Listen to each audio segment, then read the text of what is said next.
Sasa kama nilivyokuambia ndugu yangu, itabidi ujaze hii commitment form. Ndio.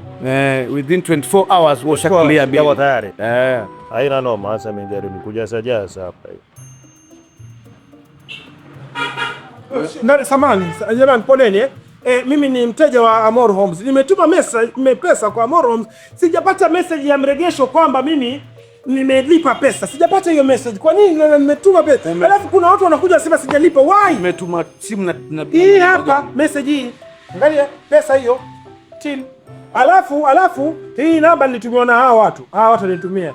Dear customer, our new pay bill number ndio hii. Hawa ni scammers bwana. Si scammer, ni watu wanajua namba yangu wamenitumia. Scammer vipi na watu vipi anatumia hiyo ndio complain hapa hii. Mimi hivyo unatumia. Amor Homes, message zao zinakuja vipi? Hiyo ni uongo hiyo message. Amor Homes sisi tunatuma message zetu kwa namba ya Amor Homes pekee. Yaani inakuja kama namba pale ama namba imeandikwa Amor Homes. Oh, jina Amor Homes. Sasa hiyo sio yetu. Amor Homes ndio linamani tume pesa kwa mteja sijui amefanya nini. Hiyo ni uongo. Hiyo ni uongo. Hiyo ni uongo. Sisi hawa ni wakora. Two different situation. Sasa now imagine hii namba niko nao ya customer care na sija ina niyo.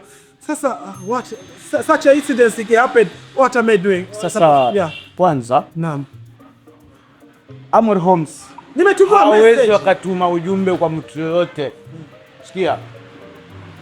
Amor Homes pay bill yao ni hii hapa. Hakuna pay bill. Mimi nilizungua juzi message nikaambiwa kwamba nilipe. Hawa ni wakora. Tena tumezao from Kisumu amemiza figili ya kifrani carrot. Sasa tukachanga pesa. Anga yetu ni ya Mombasa hii. Haiendi Kisumu. Kisumu mfuate nini?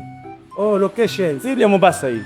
So angalia location. Sasa niripoti wapi mimi? Nimekuja Amor. Sasa fanya hivi, ukiona ujumbe umekuja kama huo, piga simu Safaricom ama kituo cha polisi karibu na wewe.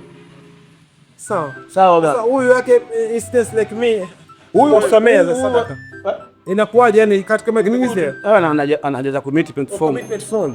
Analipa pesa ndani ya masaa 24. Sasa sina budi mimi pia niandikie commitment form hiyo ya 24 years. Si 24 years. Ni 24 hours. I'm sorry. Yona sasa years yangu tayari. 24 years uko shakufa mzee. Sasa Halo. Nyesha jaze kwa yake na. Ukiona na yake una yapo bwana. Vipi bwana jaza. Mama Kesaida. I duly disregard my allegation to Amor Homes. Tumetoa ile malalamiko kwa sisi ndio wenye makosa. Sisi ndio kimbilia kulipa pesa sio. Nimepatiwa hiyo 24 days. 24 hours. Sawa. Okay, sawa. Yes, sawa bro. Uwe ni makini sana. Ndugu wateja wa Amor Homes, tafadhali usihadaike wala usitapeliwe na matapeli huko nje ukatumiwa message ati tuma pesa kwa nambari hii ama ile. Hapana. Amor Homes wanakutumia message ambayo inakuja official na jina Amor Homes. Message ambayo ni official kwa sababu Amor Homes hawatumii message namba tofauti kukwambia tunabadilisha pay bill hii hivi. Hapana. Pay bill ya Amor Homes ni hii hapa mnaiona. Hii ni official pay bill ya Amor Homes. Lipa hapa Amor Homes, karibu nyumbani.